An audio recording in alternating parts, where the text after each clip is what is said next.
ఓం శ్రీ సాయిరామ్. సాయి బంధువులకు, ఆత్మస్వరూపులకు, ప్రేమస్వరూపులకు, సనాతన ధర్మ ప్రేమికులకు అందరికీ కూడా నమస్కారం. మనకు తరచుగా ఈ మధ్యకాలంలో కొంతమంది ద్వారా, అందరికీ కాకపోవచ్చు, దేవుడు లేడు అనే వాళ్ళ సంఖ్య కూడా కొద్దిగా పెరుగుతూ ఉంది. అంటే ఇంతకుముందు కూడా దేవుడు లేడనే వాళ్ళు ఉన్నారు. హిరణ్యాక్షులు లాంటి వాళ్ళు దేవుడు లేడు, మేమే దేవుళ్ళము, మమ్మల్ని పూజించండి అన్న వాళ్ళు కూడా ఉన్నారు. కాబట్టి దేవుడు లేడు అనేవాళ్ళు ఉన్నారు, మేమే దేవుళ్ళం అనేవాళ్ళు ఉన్నారు. అసలు దేవుడు అంటే ఏమిటి అనే డెఫినేషన్ సరిగ్గా తెలుసుకోకుండా మేమే దేవుళ్ళం అనేవాళ్ళు ఉన్నారు, దేవుడు లేడు అనేవాళ్ళు ఉన్నారు. దేవుడికి ఉపనిషత్కారులు దేవుడు కానీ ఆత్మ కానీ, ఆత్మ సర్వవ్యాపి అని అన్నాడు. అప్పుడు ఎప్పుడైతే నేనే ఆత్మను అని నువ్వు అంటావో అప్పుడు నువ్వు సర్వవ్యాపకమై ఉండాలి. అలా సర్వవ్యాపకమై ఉన్నట్లుగా ఎలా తెలుస్తుంది అంటే, విశ్వమంతా అన్ని చోట్ల జరిగేవన్నీ నువ్వు గ్రహించగలుగుతావు. అలా ఆత్మస్వరూపులుగా ప్రకటింపబడినటువంటి ఎవరైతే మహాత్ములు ఉన్నారో, షిరిడి సాయిబాబా గారు కావచ్చు, రమణ మహర్షి గారు కావచ్చు, లేదా ఆదిశంకరాచార్యులు గారు కావచ్చు, ఈ జ్ఞానాన్ని ఎవరైతే పొందారో వారందరూ కూడా ఆత్మకున్న లక్షణాలన్నింటినీ కూడా ప్రదర్శించారు. ఇంకా కొన్ని ఆత్మ లక్షణాలు ఏం చెప్పారంటే, అది సర్వవ్యాపకమే ఉన్నది కాబట్టి అది సర్వజ్ఞతను కూడా కలిగి ఉంది. అంటే అంతటా వ్యాపించున్న దానికి అన్నీ తెలిసే అవకాశం ఉంది కాబట్టి సర్వజ్ఞత్వం కూడా దానికి ఉంది. అలాగే అది సర్వశక్తివంతమై ఉంది, అది ఏమైనా చేయగల సామర్థ్యం కలిగి ఉంది. ఎందుకంటే సమస్తమైనటువంటి సృష్టి దాని నుంచే వచ్చింది, దాని మీద ఆధారపడి జీవిస్తుంది, అదే ఆధారంగా ఉంది కాబట్టి అంతా దాని కంట్రోల్లోనే ఉంటుంది. కాబట్టి సర్వవ్యాపకత్వం, సర్వజ్ఞత్వం, సర్వశక్తిమత్వం, ఈ యొక్క 3 లక్షణాలు కలిగి ఉండాలి. మరి నేనే దేవుడు, మనమే దేవుళ్ళం అనే వాళ్ళకి ఈ 3 లక్షణాలు ఉన్నాయా? ఉంటే వాళ్ళే దేవుళ్ళు, వాళ్ళే ఆత్మస్వరూపులు. అవి లేకుండానే మేమే దేవుళ్ళం లేదా మీరే దేవుళ్ళు, అందరూ దేవుళ్ళే అని చెప్పి ఓన్లీ స్టేట్మెంట్ ఇచ్చేస్తే అది కుదరదు. ఇది ఒకటి ఆత్మ యొక్క లక్షణం. నేనే దేవుడు, మనమే దేవుళ్ళం అనుకునే వాళ్ళు ముందు ఆ స్థితిని సంపాదించిన తర్వాత ఆ మాట చెప్పాలి. ఉపనిషత్కారులు ఆ స్థితిని సంపాదించి చెప్పారు, ఆ మాటని దాన్ని అనుభవిస్తూ చెప్పారు, పుస్తకాలు చదివి చెప్పలేదు. కాబట్టి అదొకటి క్లారిఫికేషన్. ఆ తర్వాత దేవుడు లేడు అనే వాళ్ళలో 2 రకాలు. ఒకటి, ఈ ఆత్మ ఏదైతే ఉందో అది ఒక ఆకారాన్ని ధరించి ఉన్నదని, అదే దేవుడని ఈ సాకార ఆరాధకులైనటువంటి హిందువుల నమ్మకం. అంటే నారాయణుడు భగవంతుడని, శివుడు భగవంతుడని, జగన్మాత ఆమె పరబ్రహ్మ స్వరూపిణి అని, వారే ఈ సమస్త జగత్తును సృష్టించి పాలించి లయం చేస్తూ ఉన్నారని ఒక విశ్వాసంతో భగవంతుడికి ఒక ఆకారం ఉంది అని నమ్మి కొలిచే వాళ్ళు ఉంటారు. దాన్ని విశ్వసించని వాళ్ళు, అంటే భగవంతుడికి ఒక ఆకారం అంటూ లేదు, ఆయన భూమి మీదకి రాడు అని అనేవాళ్ళు, భగవంతుడికి ఒక ఆకారమే లేదు, అది సర్వవ్యాపకమైన ఆత్మ చైతన్యం. భూమి మీదకి వచ్చిన వాళ్ళు ఎవరు కూడా భగవత్ స్వరూపాలు కాదు, వారిని భగవంతుడిగా భావించాల్సిన అవసరం లేదు, లేదా ఆత్మ స్వరూపంగా భావించాల్సిన అవసరం లేదు అని చెప్పేవాళ్ళు కొంతమంది. అసలు దేవుడే లేడనే వాళ్ళు కొంతమంది. లేదు, ఆ విశ్వవ్యాప్తమైన చైతన్యం ఒక అవతారం ధరించి, ఒక ఆకారం ధరించి భూమి మీదకి వచ్చింది. అలా వచ్చిన వాటిల్లోనే రాముడు, కృష్ణుడు, కొంతమంది ఇదిగో నా పక్కన కూర్చున్న మహానుభావుడు బుద్ధుడు, అలాగే మరికొంతమంది షిరిడి సాయిబాబా వారు నా గురుదేవుడు అనేవాళ్ళు ఉన్నారు. దాన్ని ఒప్పుకోము. రాముడు దేవుడు కాదు, కృష్ణుడు దేవుడు కాదు.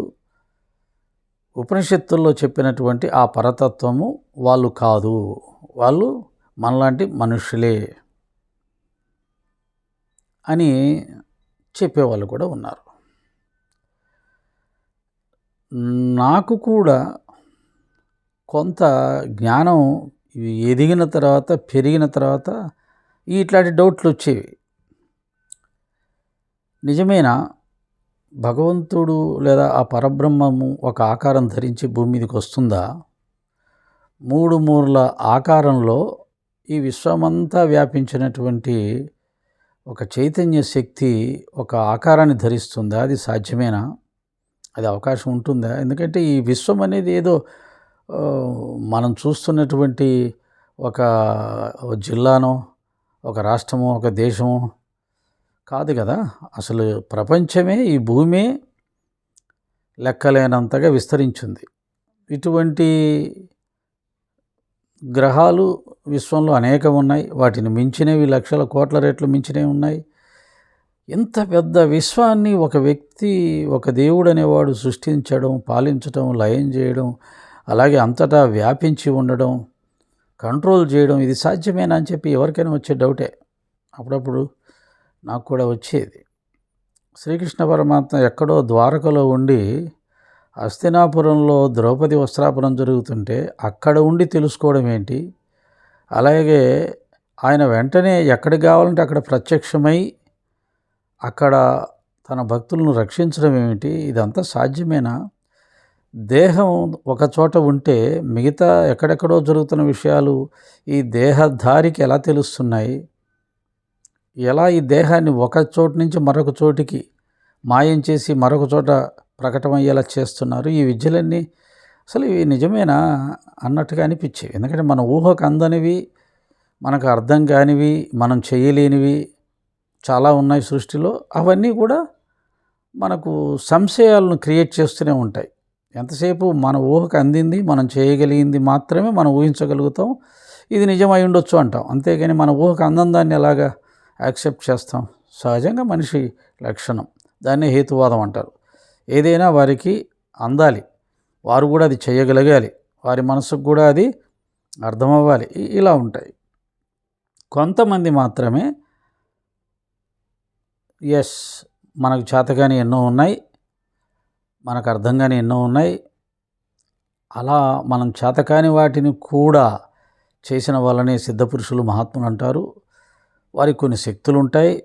వారందరికంటే దైవం గొప్పవాడు, ఆయనకి సమస్తం ఆయన కంట్రోల్లోనే ఉంటుంది. ఇలా కొంత విశ్వాసంతో, నమ్మకంతో అంగీకరించే వాళ్ళు ఉంటారు. కాబట్టి ఈ సంశయాలన్నిటికీ నాకు సమాధానం షిరిడి సాయిబాబా గారి దగ్గర దొరికాయి. నేను బాబా భక్తుడిగా మారిన తర్వాత, వారి సేవలో జీవిస్తూ ఉన్నప్పుడు వారు నాకు ఇచ్చిన అనేక అనుభవాలు, ఆయన నన్ను చూస్తూ ఉన్నాడని, నా హృదయంలోనే ఆయన ఉన్నాడని, నా మనసులో ఏమనుకుంటే అది ఆయనకు తెలిసిపోతుందని, నన్ను ఆయన నడిపిస్తున్నాడని, ఒక్కొక్కసారి నా కోరికల్ని కూడా ఆయన తీరుస్తూ, నన్ను ఆనందపరుస్తూ, నాకు కావలసిన అవన్నీ కూడా ఆయనే సమకూరుస్తూ ఉన్నాడని, అనేక సందర్భాల్లో పూర్వజన కర్మానుసారంగా వచ్చినటువంటి రోగాలను నేను భరించలేనప్పుడు ఆయన నాకు సహాయం చేసి ఆ రోగాల్ని తీసివేశాడని, ఇలా అనేకమైన అనుభవాలు కలిగిన సందర్భంగా ఎస్, భగవంతుడు ఉన్నాడు. ఆనాడు త్రేతాయుగంలో చెప్పినటువంటి రాముడు కావచ్చు, ద్వాపరయుగంలో చెప్పిన కృష్ణుడు కావచ్చు, వారికి చెప్పబడిన ఆ మహిమలు, ఆ శక్తులు సత్యమే. ఎందుకంటే నా విషయంలో షిరిడి సాయినాథుల వారు వాటిని చూపిస్తూ ఉన్నప్పుడు, ప్రత్యక్షంగా అనుభవిస్తూ ఉన్నప్పుడు, అప్పుడు అవి ఎందుకు సత్యం కావు అనే ఒక ఆలోచనతో వాటిని కలిపి చూసుకుంటూ, ఆనాడు అవి కూడా జరిగి తీరాయి. ఖచ్చితంగా కృష్ణుడు ఉన్నాడు, రాముడు ఉన్నాడు. వారు సర్వశక్తిమంతులై ఉన్నారు, సర్వజ్ఞులై ఉన్నారు, సర్వవ్యాపకులై ఉన్నారు. ఎందుకంటే నా గురువుగారు ఆ అనుభవాలన్నీ ఇస్తూ ఉన్నాడు. అప్పుడు నేను నమ్మడం జరిగింది. ఇప్పుడు మీకు నేను భగవంతుడు సాకార రూపంగా వస్తాడు, రావడానికి అవకాశం ఉంది. ఆయన సాకార రూపంగా వచ్చినా ఆయన నిరాకార తత్వం ఏమాత్రం కూడా కోల్పోడు. ఆయన సాకారంలో ఉంటూనే నిరాకారంగా కూడా అంతటా వ్యాపించిన చైతన్యంతో అనుసంధానమై ఉండి ఆ రెండు తత్వాలను ఆయన ఒకేసారి ప్రదర్శించగలడు అనేది సాయిబాబా గారి విషయంలో రుజువైంది. ఆ రోజు బాబాగారి సచిత్ర ద్వారా తెలిసిన లీలలు కావచ్చు, ఈరోజు సాయి భక్తులు అనుభవిస్తున్న లీలలు కానీ చూసినప్పుడు బాబాగారు సర్వవ్యాపి అయి ఉన్నాడు, సర్వజ్ఞుడై ఉన్నాడు, సర్వశక్తిమంతుడై ఉన్నాడు అనేవి అనేక సందర్భాల్లో సాయి భక్తులు అనుభవిస్తూ ఉంటారు. ఇప్పుడు చూడండి, బాబాగారు షిరిడీలో ఉన్నాడు. ఒక ఆకారంతో, 3 మూరల ఆకారంతో ఉన్నాడు. తలకు పాగా కట్టుకున్నాడు, కఫిని వేసుకున్నాడు, ఓ పకీర్ వేషంలో ఉన్నాడు. మరి ఆయనకి ఎక్కడో హేమాడ్ పంతు గారు తనను చూడ్డానికి వస్తున్నాడు, రైలు పెట్టెలో ఎక్కాడు.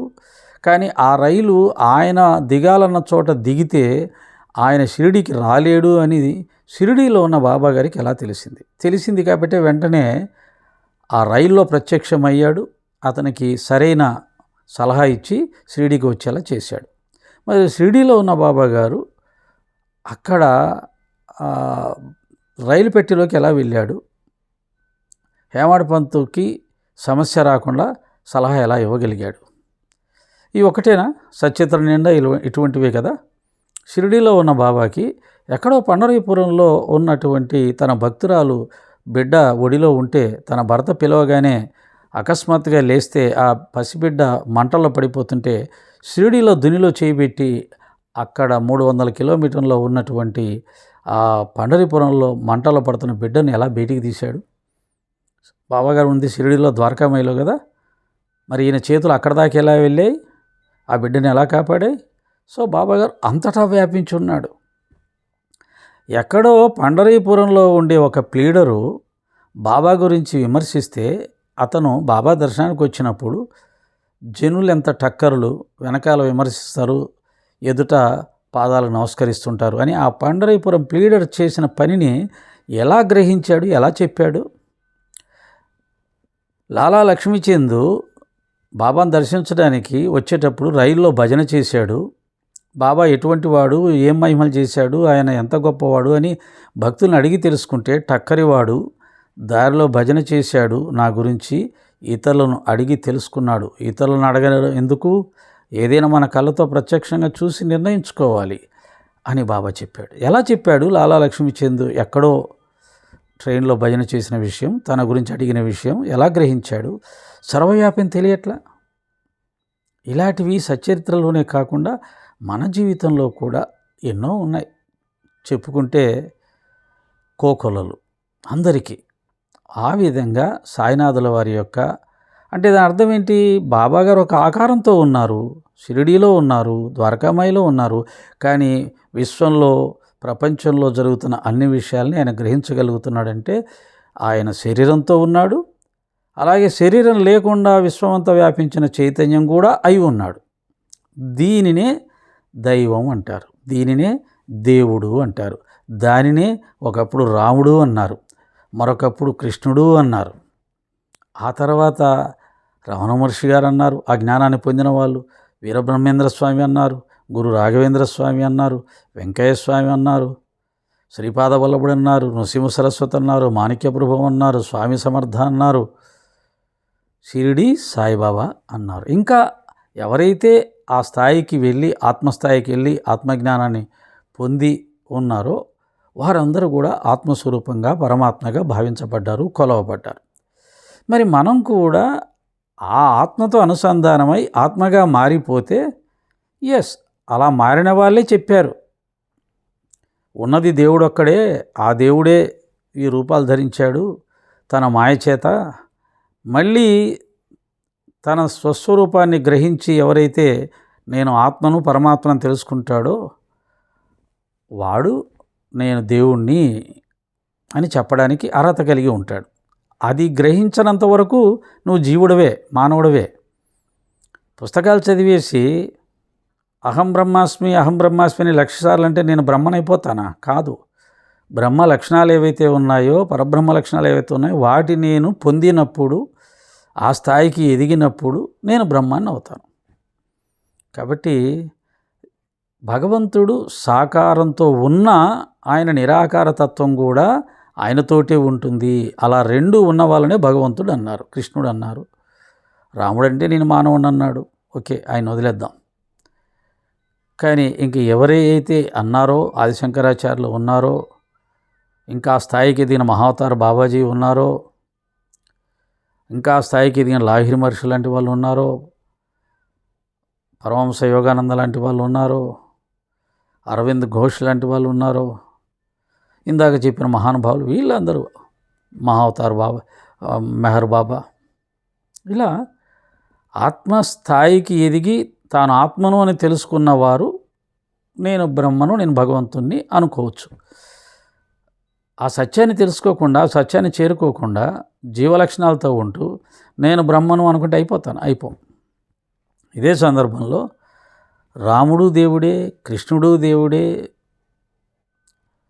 ఎందుకంటే వాళ్ళు కూడా మన సాయినాథుల వారిలాగే శరీరంతో ఉన్నా వారు విశ్వవ్యాప్తమైన చైతన్య శక్తితో అనుసంధానమై ఉండి అదే నేను అనే జ్ఞానం కూడా కలిగి ఉన్నారు కాబట్టి, అదే అయి ఉన్నారు కాబట్టి వారిని దేవుడు అనడంలో ఎటువంటి సంశయం లేదు. చాలామంది ఈ హేతువాద లక్షణాలతో వచ్చిన వాళ్ళు, జన విజ్ఞాన వేదిక నుంచి వచ్చిన వాళ్ళు, ఉపనిషత్తు జ్ఞానాన్ని పొందిన వాళ్ళు, అర్థం చేసుకున్న వాళ్ళు ఏమంటారంటే, బాబా దేవుడు అంటే ఓకే, కానీ కృష్ణుడు దేవుడు కాదు, రాముడు దేవుడు కాదు, వాళ్ళు ఎలా దేవుళ్ళు అవుతారు?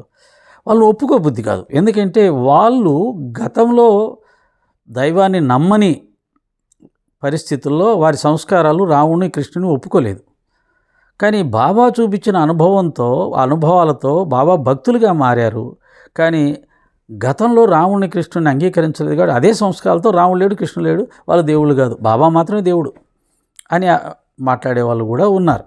కానీ ఎప్పుడైతే బాబా దేవుడు అయ్యాడో, శరీరంతో ఉన్నా ఆయన ఆత్మస్వరూపంగా ఉన్నాడో, శరీరంతో ఉన్న విశ్వవ్యాప్తమై ఉన్న చైతన్య స్వరూపంగా ఎలా ఉన్నాడో అలా కృష్ణుడు, రాముడు కూడా అయ్యే అవకాశం ఉంది. ఒకవేళ రాముణ్ణి మానవ ధర్మంతో ఉన్నా ఒప్పుకోకపోయినా కృష్ణుని ఒప్పుకోవచ్చు, ఆదిశంకరాచార్యులను ఒప్పుకోవచ్చు, రామకృష్ణ పరమహంస గారిని ఒప్పుకోవచ్చు, రమణ మహర్షి గారిని ఒప్పుకోవచ్చు. ఇలా ఎంతోమంది ఉంటారు ఆ స్థాయికి చేరుకున్న వాళ్ళు. ఏది ఏమైనా సాకారము, నిరాకారము రెండూ సత్యమే. ఆ సత్యం అని చెప్పడానికి 100 సంవత్సరాల క్రితం ఈ భూమి మీద నడయాడినటువంటి మన సాయినాథుల వారు, అలాగే నడయాడే దైవంగా కొలవబడినటువంటి చంద్రశేఖర స్వామివారు, ఆయన కంచి పీఠాధిపతి అనుకుంటాను, వారు నడిచే దైవం అంటారు. వారు కూడా అంతే సర్వజ్ఞత్వం కలిగి ఉన్నారు, అంతర్యామిత్వం కలిగి ఉన్నారు. కాబట్టి సాకారంగా కొలవబడుతున్న వాళ్ళు ఎవరైతే దేవుళ్ళుగా కొలవబడుతున్నారో వారందరూ కూడా ఉపనిషత్తు చెప్పినటువంటి ఆ పరమాత్మ తత్వం, విశ్వవ్యాప్తమైన చైతన్య తత్వం కలిగి ఉన్నారు కాబట్టి వారిని దేవుడు అని అనడంలో ఎటువంటి సంశయం లేదు. వారిని దేవుడిగా పిలిచినా అందులో ఉన్నది ఆత్మశక్తే, కాకపోతే ఆకారంతో కనపడుతున్నారు కాబట్టి ఆ ఆకారమే దేవుడని అనుకుంటుంటారు చాలామంది. కానీ అంతర్లీనంగా ఉన్న ఆ దివ్య శక్తి, ఆత్మశక్తి అనేది కూడా, ఆత్మశక్తి శరీరం కూడా ధరించగలదు, ఒక శరీరంతో దేవుడిగా కొలవబడుతుంది అనేది గ్రహించాలి. ఇక దేవుడు లేడు, ఆత్మ లేదు, ఏమీ లేదు, ఊరికే ఒక శరీరం ధరిస్తుంది ఒక జీవశక్తి, చనిపోతే వెళ్ళిపోతారు, అంతవరకే. అంతేగాని దేవుడు, ఆత్మ ఇవన్నీ ఉట్టివే, భ్రమ. అలాగే ఈ సృష్టిని, ఈ యొక్క విశ్వాన్ని ఎవరో సృష్టి చేశారనేది కూడా ఉట్టి భ్రమ అనేవాళ్ళు ఉన్నారు. అంటే ఒక పక్క ఆత్మ ఉందని ఒప్పుకుంటున్న వాళ్ళే ఈ సృష్టికర్త లేడు అనేవాళ్ళు ఉన్నారు. సైన్సు, టెక్నాలజీ, నాస్తికుడు ఎలాగూ దేవుడు లేడంటారు. నిజమే. కానీ కొన్ని మనం పరిశీలించినప్పుడు, అరే ఇది ఇంత ఖచ్చితమైనటువంటి వ్యవహారాన్ని ఎవరూ లేకుండా దానంతటికి అదే అయ్యే అవకాశం ఉందా? చూస్తూ ఉంటే ఎవరో బెత్తం పట్టుకొని నడిపినట్టుగా ఉందే. ఒక ట్రాఫిక్ కానిస్టేబుల్ లేకపోతే బుద్ధి జ్ఞానం ఉన్నటువంటి మనుషులం మనమే ఎలా పడితే అలా నడిపి యాక్సిడెంట్లు చేసుకుంటాం, చిందరవందర అయిపోతుంది. మరి కొన్ని కోట్ల సంవత్సరాల నుంచి సూర్యుడు ఒకే రకంగా ప్రకాశిస్తూ ఉన్నాడు, ఆయన స్థానంలో అతను ఉన్నాడు. ఎప్పుడు కూడా శృతి మించి నా ఇష్టం అని చెప్పి రాలేదు. చంద్రుడు ఆయన స్థానంలో ఆయన ఉన్నాడు, భూమి దాని స్థానంలో అది ఉంది.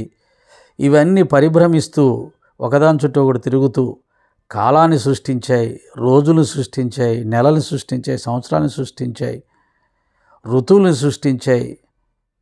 ఇవన్నీ మళ్ళా జీవకోటి జీవించడానికి కావలసినటువంటి పరిస్థితులను సృష్టించాయి. పంచేంద్రియాలు ఉన్నాయి కదా మనకు. చూడండి, ఈ పంచేంద్రియాలు కూడా ఈ ప్రపంచంలో ఎన్నో ఆనందాలను అనుభవించడానికి ఎవరో మనకు ప్రసాదించినట్టుగా, మనం తయారు చేసినట్టుగా లేదు. చెవులతో వినడానికి ఎన్నో అద్భుతమైన శబ్దాలు, ఆ శబ్దం వినకపోతే మనం జీవించడానికి అవకాశం లేదు. కళ్ళతో చూడడానికి కావలసిన ప్రపంచం, ఆ కళ్ళు చూడకపోతే బతకలేం. నోటితో ఆహారం స్వీకరించడానికి కావలసినటువంటి అనుకూలత, ఆహారం లేకపోతే జీవి బతకదు. ముక్కుతో శ్వాస పీల్చడం, ఆ శ్వాస పీల్చకపోతే బతకలేదు. తిన్న ఆహారం లోపట సక్రమంగా అది రుబ్బబడి శరీరానికి కావాల్సిన రక్తంగా మారుతూ మిగిలినది వెళ్ళిపోవడానికి ఏర్పాట్లు చేయడం. అసలు ఈ దేహ నిర్మాణమే, ఒక రోబోని తయారు చేసిన మానవుడు, ఒక కారును తయారు చేసిన మానవుడు, ఒక యంత్రాన్ని తయారు చేసిన మానవుడు ఎలా అయితే దానికి కావాల్సిన సిస్టమ్స్ అన్నీ కరెక్ట్గా పనిచేసేటట్టు తయారు చేశాడో, ఈ శరీర నిర్మాణం అలా జరిగింది. ఎలా పడితే అలా జరగలేదు. ప్రతిదానికి ఒక ప్రయోజనం ఉంది. అది పనిచేస్తేనే అతను పరిపూర్ణ, ఆ మిషన్ కరెక్ట్గా పనిచేస్తుంది, లేకపోతే మిషన్ పనిచేయదు. అలాగా శరీరాన్ని చూసినా, సృష్టి నిర్మాణం చూసినా, ఈ యొక్క ఇంద్రియాల ద్వారా అనుభవించే అద్భుతమైనటువంటి ప్రపంచం, ఎవరో మన కోసమే ఈ ప్రపంచాన్ని సృష్టించినట్టు, ప్రపంచం కోసమే మనల్ని సృష్టించినట్టు, ఇంద్రియాల ద్వారా అనుభూతి చెందడానికి, ఆనందించడానికి మనసు, తప్పు ఒప్పులను తెలుసుకొని జాగ్రత్తగా జీవించడానికి కావాల్సిన బుద్ధి, మెదడు, ఈ సిస్టమ్ అంతా చూసినప్పుడు, ఈ సిస్టమ్ అంతా కరెక్ట్గా నడుస్తూ ఉన్నప్పుడు, కోట్ల సంవత్సరాల నుంచి ఎవరో ఒకరు నడుపుతున్నట్టుగా లేదా, ఎవరో ఒకరు ఏర్పాటు చేసినట్టుగా లేదా అనిపిస్తుంది. అలాగే ఇంకొక దాన్ని కూడా మనం సమాధానం చెప్పుకుందాం. ఈ మనిషి కోతి నుంచి పుట్టాడు అని ఒక శాస్త్రం చెప్తుంది అంటారు. లేదు, మన భారత శాస్త్రాలు ఒప్పుకోవు, మన భారతీయులు, మన ఋషులు ఒప్పుకోరు. ఈ మనుష్య జాతిని భగవంతుడు సృష్టి చేశాడు. దేవతల్ని, మనుషుల్ని, జంతువుల్ని, క్రిమికీటకాదుల్ని భగవంతుడు సృష్టి చేశాడు. అలాగే ఈ భాషను కూడా భగవంతుడే మనకు అందజేశాడు. ఆయన అందజేశాడు కాబట్టి మనకి ఈ భాష లభించింది అనేసి ఎన్నో అద్భుతమైనటువంటి విషయాల్ని మన సనాతన ధర్మంలో మనకు చెప్పబడుతుంది. సైన్సు లేదా ఇంకొక సిద్ధాంతం, కోతి నుంచి మానవుడు పుట్టాడు అని చెప్తూ దాన్ని నమ్మేవాళ్ళు కూడా కొంతమంది ఉన్నారు. బహుశా అలా నమ్మేవాళ్ళు కోతుల నుంచి పుట్టి ఉండవచ్చు. కానీ భారతీయ శాస్త్రాలు, భారతీయ ఋషి ధర్మం, సనాతన ధర్మం అలా చెప్పట్లేదు. భగవంతుడు సృష్టి చేశాడు, సృష్టిని, జీవులను కూడా భగవంతుడు సృష్టి చేశాడు. జీవించడానికి కావాల్సిన భాషను కూడా భగవంతుడే ప్రసాదించాడు అని వాటికి మనకు అనుసంధానం చేస్తూ చెప్తుంటారు. లేదు, నిజంగా కోతి నుంచే మానవుడు పుట్టాడా, అదొకసారి అటుపోయి ఆ పక్క నుంచి మనం ఆలోచిస్తే, ఈ మానవుడికి నాగరికత వెలిసి సుమారు 15 సంవత్సరాలు, 10 సంవత్సరాలు, లేదా బాగా తెలిసి ఒక 5 సంవత్సరాలు, 6 సంవత్సరాలు ఉండొచ్చు కదా.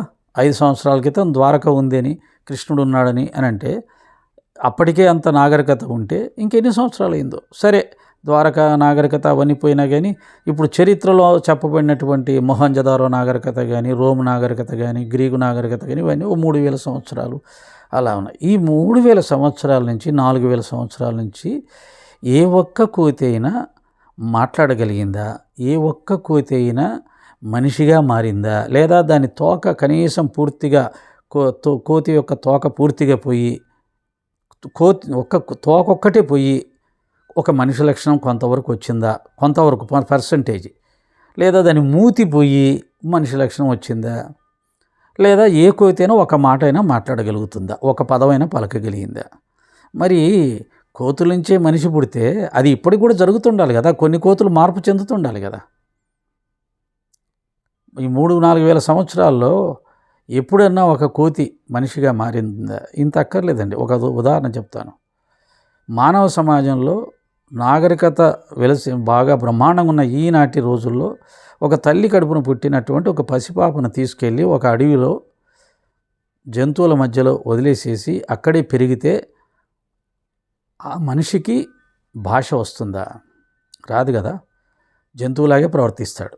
భాష రాదు. అతనికి భాష రావాలి అంటే భాష నేర్పించే వాళ్ళు ఒకరు కావాలి.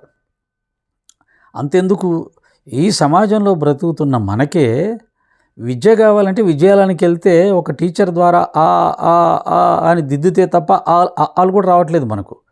అంటే ఎవరో ఒకరు చెప్తే తప్ప ఆలు కూడా రాని నాగరికత మానవుడికి ఏమీ తెలియని ఒక కోతి నుంచి, చింపాంజీ నుంచి మనిషి తయారైపోయి ఆయన భాష నేర్చేసుకొని ఇన్ని వందల వేల పదాలను సృష్టించేసి కావ్యాలు రాసేసి గ్రంథాలు రాసేసి సాధించేశాడు అని అనుకుంటే, తనకు తానే తయారయ్యాడు అనుకుంటే, తనకు తానే తయారయ్యే లక్షణం ఉంటే ఇప్పుడు మన మధ్యలో సమాజంలో పుట్టినటువంటి ఒక పసిపాపను తీసుకెళ్ళి భాష రాని ప్రదేశంలో వదిలేయండి. తనకు తానే భాష నేర్చుకుంటాడేమో చూద్దాం.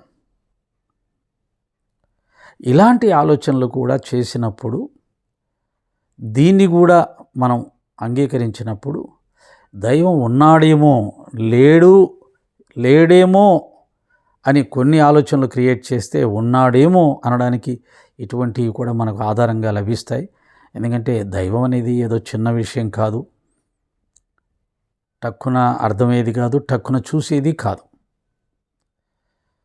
కానీ ఆయన్ని చూడడానికి మన భారతీయ ఋషులు ప్రయత్నం చేశారు. వాళ్ళ జీవితాలని త్యాగం చేశారు. ఇంద్రియ సుఖాలను సమస్తాన్ని వదిలేశారు. ఆయన కోసం సర్వస్వం త్యాగం చేశారు. నిరంతరం తపించారు, తపస్సు చేశారు. ఆయన దర్శించారు. ఆయన ఉన్నాడని చెప్పారు. ఆయన పొందటానికి కావాల్సిన మార్గాల్ని మనకు అందజేశారు. ఆ మార్గాల్లో పోయిన వాళ్ళు కూడా ఎంతోమంది ఆ పరమాత్మ, ఆ సృష్టికర్తని సాక్షాత్కరించుకున్నారు. అవేమీ చేయకుండా, వాళ్ళు చెప్పిన మార్గాలు ఏవి ఆచరించకుండా గుడ్డిగా లేడు, ఉంటే చూపించు అని మాట్లాడడం అదొక పిచ్చి అవుతుంది తప్ప, అమాయకత్వం అవుతుంది తప్ప అదేమీ జ్ఞానం అనిపించుకోదు. ఇలా నా మనసుకు తోచినన్ని మీతో పంచుకుంటున్నాను. ఓం శ్రీ సాయిరామ్.